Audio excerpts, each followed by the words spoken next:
Bom, vamos lá então agora aqui, prova da FUVEST, tá? FUVEST 2024, primeira fase, então vamos corrigir aqui o modelo X da prova, as questões de física. No modelo X, a primeira questãozinha de física, que vai aparecer física, é a questão 8. Aliás, a física foi uma das poucas disciplinas que não teve nada de interdisciplinar. Então as questões de física eram só de física mesmo, não envolviam mais nenhuma outra disciplina. Então, a questão 8 vai falar o seguinte aqui, ó. Como ilustrado pela foto, o gerador de Van de Graaff, equipamento popular em parques de ciência, permite o acúmulo de cargas elétricas em uma cúpula metálica. A distribuição de cargas na cúpula de um desses geradores, quando ninguém a toca, pode ser considerada esférica. Dois desses geradores, A e B, estão separados por uma certa distância. O gerador A contém uma carga mais Q e o gerador B uma carga mais 2Q. Então, tá aqui o desenho.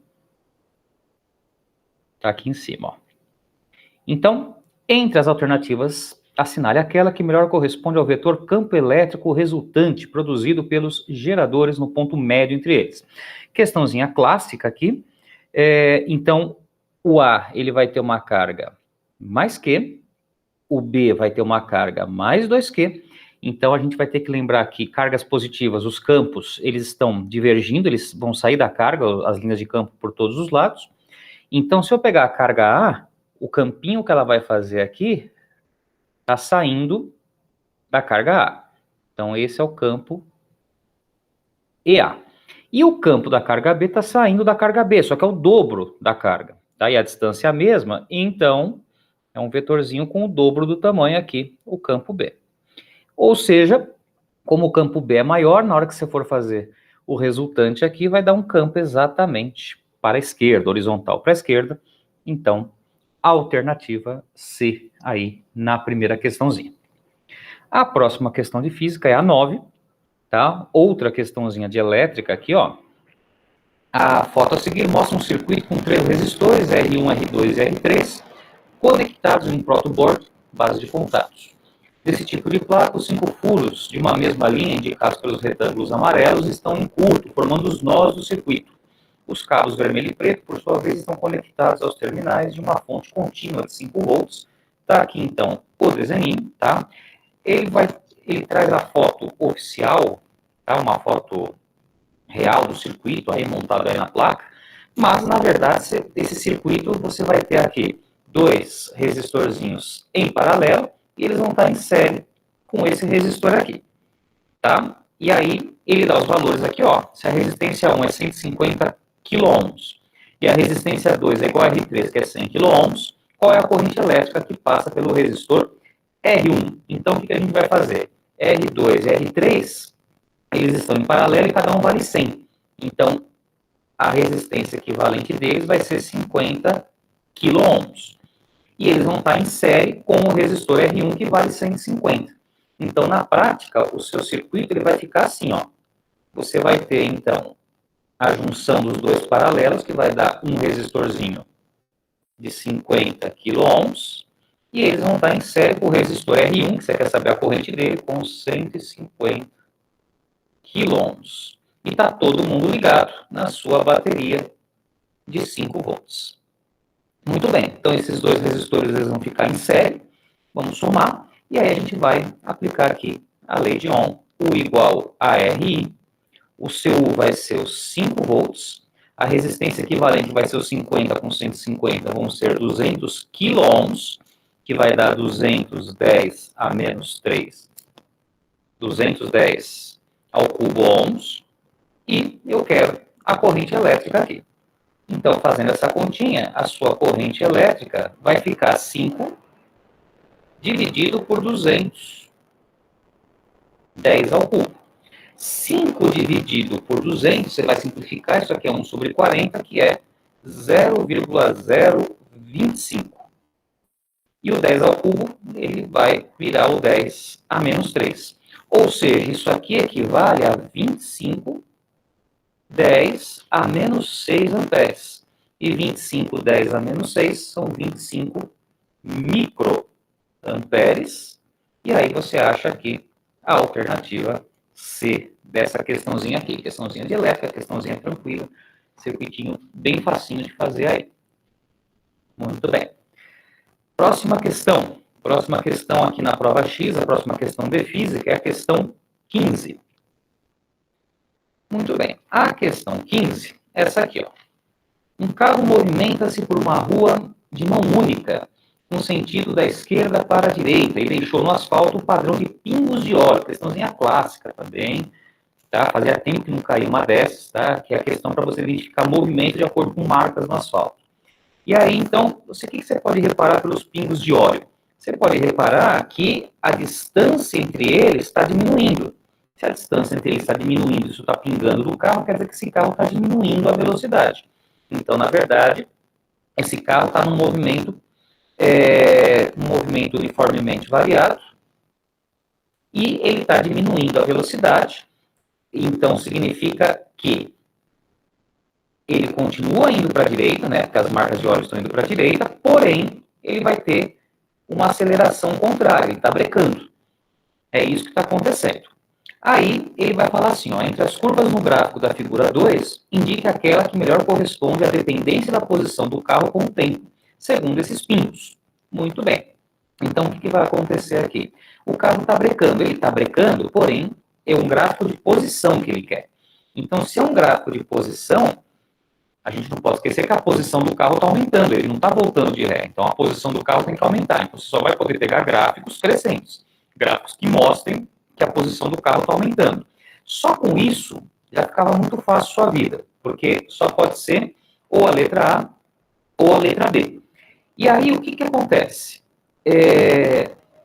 Como o gráfico ele representa um movimento uniformemente variado de brecada, então a aceleração está contrária à velocidade, era só você lembrar que os gráficos de posição pelo tempo, eles obedecem à função horária, S igual a S0 mais V0t mais AT quadrado sobre 2.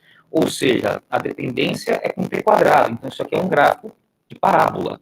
E aí, tem que ser um gráfico de parábola, a aceleração ela é negativa, então só pode ser o gráfico representado pela letra A, tá? Questãozinha também clássica, questão que é bem trabalhada sempre aí na questão de cinemática, na questão dos movimentos. Vamos para a próxima. Nossa próxima questão, questão 17.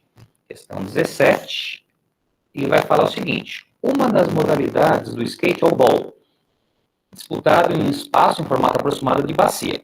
Muito bem, então é uma bacia, tá? O skatista ele vai vir aqui, ó, nessa trajetória, e a profundidade de 2,45 m. Então, se eu pegasse aqui, ó, uma linha imaginária aqui, então o raio dessa circunferência aqui seria 2,45 m.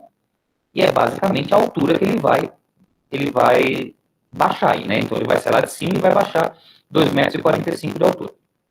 Qual é a máxima velocidade que o skatista, partindo do repouso no ponto mais alto, poderia alcançar? Questãozinha clássica também, questãozinha de energia aqui, ó. Então, você vai ter o seu skatista aqui, nesse ponto mais alto. A altura em relação à base da pista é 2,45 m. Então, a gente vai chamar aqui de ponto A o ponto que ele saiu e ponto B o ponto que ele vai chegar aqui. E eu quero a velocidade do ponto B. Então, ele manda desconsiderar os atritos, resistência do ar, todas as forças dissipativas. Então, a energia mecânica do ponto A vai ser igual à energia mecânica do ponto B. No ponto A, a energia mecânica é cinética mais potencial. No ponto A, ele está em repouso, ele dissociado. Então, só me sobra a energia potencial. Então, vai ser representada pelo mgh, potencial gravitacional. E no ponto B, ele está no patamar zero aqui de referência, então ele só vai ter energia cinética, mv² sobre 2. A massa vai cortar, e aí nós vamos ter então que v² é 2gh.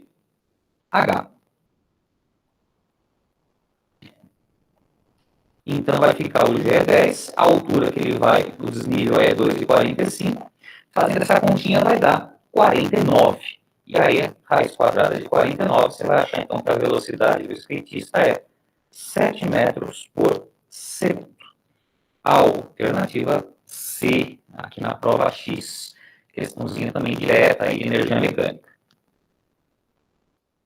Muito bem. A próxima questão que vai aparecer física agora vai ser a questão 28, aqui da prova X. Muito bem. A questão 28 está aqui, ó. Ela fala o seguinte: uma empresa júnior de alunos de engenharia projetou um termômetro mecânico para medir a temperatura do óleo utilizado em máquinas e equipamentos, com base na variação da densidade do óleo, com a temperatura. Com essa finalidade, emprega-se um objeto de massa irmão, igual a 18 gramas, em volume de 20 centímetros cúbicos, que permanece imerso em um óleo e está preso por um fio ao fundo da superfície, conforme mostra a figura. Muito bem. A temperatura é medida por meio da variação na tensão do fio, que muda devido à variação da densidade do óleo com a temperatura. Então, conforme o óleo que você vai colocando muda a densidade, o fiozinho vai fazer mais ou menos força. O gráfico a seguir mostra a dependência da densidade do óleo com a temperatura. Muito bem. Nessa configuração, a temperatura na qual a tensão na corda se anula é igual a. Então, o que a gente vai fazer aqui? Ó? Vamos pegar aqui um probleminha de hidrostática, aqui ele está imerso no óleo, no fluido. Então, você vai ter aqui a tração da corda, você vai ter a força-peso e você vai ter o empuxo do fluido. Muito bem. Só que a tração na corda, você vai ignorar, ele quer que a tração se anule.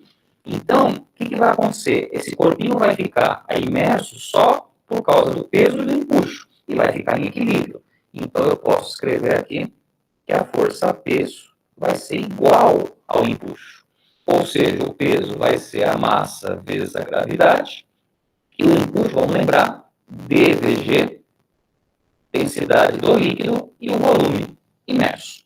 A gravidade vai embora aqui nessa brincadeira, e aí vai sobrar o seguinte, vai sobrar a massa do corpo, vamos aumentar aqui, a massa do corpo é 18 gramas, tem que pôr em quilogramas aqui, então é 18, 10 a menos 3. A densidade do líquido é a densidade do óleo que eu quero achar, e o volume imerso ele falou que é 20 centímetros cúbicos, você vai ter que colocar em metros cúbicos, que é 20, 10 a menos 6.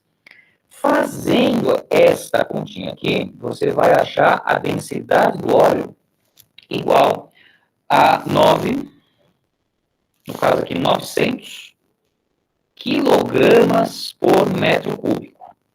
Aí você vai no seu gráfico, porque o gráfico que ele disponibiliza para você, ele dá a densidade do óleo, só que ele dá a densidade em gramas por centímetro cúbico. Então a gente tem que lembrar que 900 quilogramas por metro cúbico equivale a 0,9 gramas por centímetro cúbico. É só dividir por 1000. Então, você vem aqui no gráfico, caça aqui o 0,9 gramas por centímetro cúbico e você vai verificar que a temperatura que isso vai acontecer é 150 graus Celsius. A alternativa B, aqui dessa questãozinha de empuxo, tá? É uma questãozinha assim um pouco mais sofisticada aqui, mas tá bem legal, assim, você tinha que misturar a leitura de gráfico aqui, mas uma questão nada assim de novidade. Tudo bem. A próxima questão nossa vai ser a questão 29. Essa aqui deve ter dado um trabalhinho que você tinha que ler assim com atenção. Ele vai falar o seguinte, você tem as lâmpadas LED, vou dar uma resumida aqui no enunciado, você vai ter as lâmpadas LED, e elas têm uma escala, que é uma escala de temperatura de cor. Tá? Então, de acordo com a frequência da luz que essa lâmpada emite, ele associa isso com uma certa cor. Tá? Não necessariamente a cor emitida pelo LED, mas é uma temperatura de cor utilizada. E aí ele vai dar uma tabelinha aqui, e a pergunta está aqui no final do texto. Ó. Com base nessas informações, que ele vai explicar tudo isso que eu falei agora, assinale a alternativa que apresenta o gráfico que melhor corresponde à situação em que a cor predominante da luz irradiada seja amarela. Muito bem. Então, a gente vem aqui para amarela. Quando você vem aqui na corzinha amarela, você vê que a frequência da cor amarela é 5, 10 a 14 Hz. E ele quer o comprimento. Ele quer saber, na verdade, o gráfico, mas que vai associar melhor. E se você olhar os gráficos, esse gráfico está falando do comprimento. Então, o que você tinha que fazer? Você tinha que usar a equação fundamental da ondulatória, V igual lambda F. Vamos lá. A velocidade, isso aqui é uma radiação eletromagnética. Então, você vai que avisa, inclusive, no anunciado, que ela vai se deslocar com 3,10 metros por segundo. O lambda você vai querer achar, e a frequência do amarelo está aqui, 5,10 a 14 Hz. Então, vai ficar 5,10 a 14 Hz.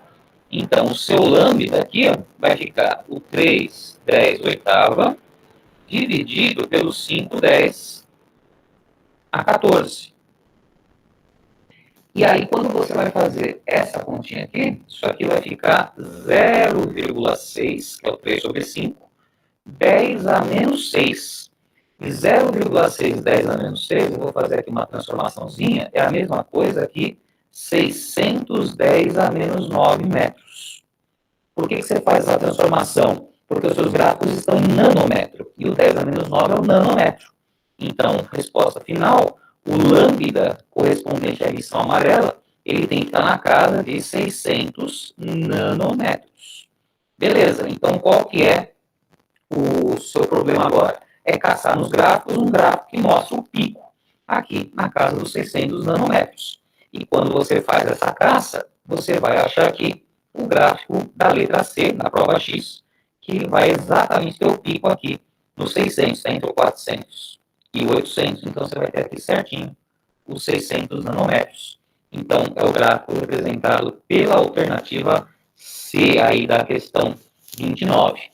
Essa estava trabalhosa, porque tinha uma leitura toda que você fazia aí. Muito bem. Próxima questão de física vai ser a questão 38. Questão 38 talvez seja a questão que mais controvérsia causa aí, porque é uma questão de física moderna. E a FUVEST, ela não costuma trazer questões de física moderna assim, na primeira fase, que você tenha que exigir um conhecimento da física moderna. Você consegue fazer qual questão. Aqui você até tinha que ter um certo conhecimento de física moderna e de história da física, mas você até conseguia fazer por eliminação isso aqui, ó. Então, olha só, ele vai contar a história aqui, os experimentos de difração e interferência da luz realizados no período de 1800 a 1803, em analogia com os processos de interferência das ondas acústicas, corroborar a natureza ondulatória da luz. Esses experimentos se destaca principalmente os experimentos de Young. Ele vai fazer os experimentos da difração e vai falar, então, que a radiação ela tem essa característica ondulatória. Muito bem, essa aqui é aquela historinha lá se é matéria, se é onda, e a gente, na verdade, sabe que hoje é uma partícula onda. Muito bem, mas ele vai contar essa história para você. Ó. Por outro lado, Einstein introduziu, em 1905, o conceito de fóton, em que cada componente monocromático e frequência F da radiação seria equivalente a um sistema de partículas idênticas, sem massa, cada qual com energia HF, sendo H, com valor aí 6,610 a menos 34 joules por segundo, a constante de Planck. A hipótese da existência de fótons só teve ampla aceitação após os experimentos de Compton, em 1922, sobre o espalhamento da radiação eletromagnética na faixa dos raios-x por alvos de elementos leves, como grafite. Muito bem. De acordo com o texto de seus conhecimentos, é correto afirmar. Então, como é que você faria essa questão aqui? Tá? Você que não teve, assim, grande coisa de física moderna, assim, história da física moderna. Você tem que lembrar, pelo menos na parte da história da física, que teve toda aí uma sequência histórica para você, desde Newton, em 1700 e pouco, que ele vai defender a natureza corpuscular da luz. Então, desde Newton até quando você chega no Compton, aqui em 1922, existe essa briga para saber se a luz ela era partícula, se ela era onda. Então, que diabos era essa luz? Então, quando você vai pegar as alternativas, você consegue eliminar algumas. Então, por exemplo, letra A, a radiação eletromagnética apresenta somente comportamento ondulatório. Isso aí você já sabe que não, que é a história da partícula onda. Tá? A radiação, na verdade, é partícula e onda ao mesmo tempo. Então, a letra A você já conseguiu eliminar. A B, os experimentos de Compton mostraram que feixes de raio-x exibem comportamento corpuscular. Para você responder essa questão, não tinha muito jeito, você tinha que conhecer o experimento de Compton. E aí eu vou supor que você não conhece. Então eu vou para as outras. C, a energia de um fóton independe do seu comprimento de onda. Mentira, porque ele mesmo fala que depende de HF. E o F é a frequência. Se depende da frequência, depende do lambda, que é o comprimento de onda também. Então, também não é a C. D. A hipótese da natureza corpuscular da radiação está em desacordo com os resultados experimentais. Não, na verdade, é aquela história. Se você usar um detector de onda, você capta a onda, um detector de matéria, você capta a matéria. Então, não está em desacordo. Então, essa aqui você também conseguiu eliminar. E a última, Einstein demonstrou que os experimentos de difração e interferência da luz deveriam estar incorretos. Mesma justificativa, eles não estavam incorretos, mas eles estavam captando coisas diferentes. Então, você acaba ficando com a letra B, que é o tal do experimento de Compton. O que é esse experimento de Compton, na verdade? O experimento de Compton, você vai ter um raio-x sendo emitido em cima de um elétron, e aí esse elétron, ele é como se ele recebesse uma pancada mesmo. Então, é uma é um dos vestígios aqui que mostrava que a radiação era partícula, que ela batia no elétron e ela mandava o elétron longe como se fosse uma batida de dois carros. Então o elétron vinha por aqui e aí percebeu-se que saiu uma outra radiação por aqui. E o lambda, o comprimento de onda da primeira radiação era diferente do comprimento de onda do segundo, o que é um problema, porque pela teoria clássica ondulatória, as frequências têm que ser iguais, a frequência depende unicamente da fonte na teoria clássica. E aqui não, você mostrava comprimentos diferentes, então frequências diferentes. Então, por isso que esse experimento, ele corroborava com o comportamento corpuscular. E por isso que é, então, a letra B. Tá? É a questão mais chata, porque é uma questão com, exigia um... Se você não conseguisse fazer as eliminações alternativas, você teria que conhecer o experimento de Compton, que já é física moderna, já é não costuma ser abordado aí no ensino médio com tanta frequência. Essa é a questão, então, 38. A nossa próxima questão, a 41. A 41 é questãozinha de termodinâmica, tá? Ele vai querer que você represente um ciclo, tá? Um ciclo aí, então você vai apelar para a segunda lei da termodinâmica, você vai apelar para aqueles ciclos de Carnot, ciclos de Otto que você aprende em termodinâmica, e aí ele fala para você as características do ciclo. Então olha só aqui no enunciado. Ele fala que na primeira etapa, o gás da câmara de pneu é comprimido adiabaticamente. Então, o que nós vamos fazer aqui? Ó? Nós vamos fazer um gráfico, tá? Eu vou fazer um gráfico aqui para vocês. Aqui, ó.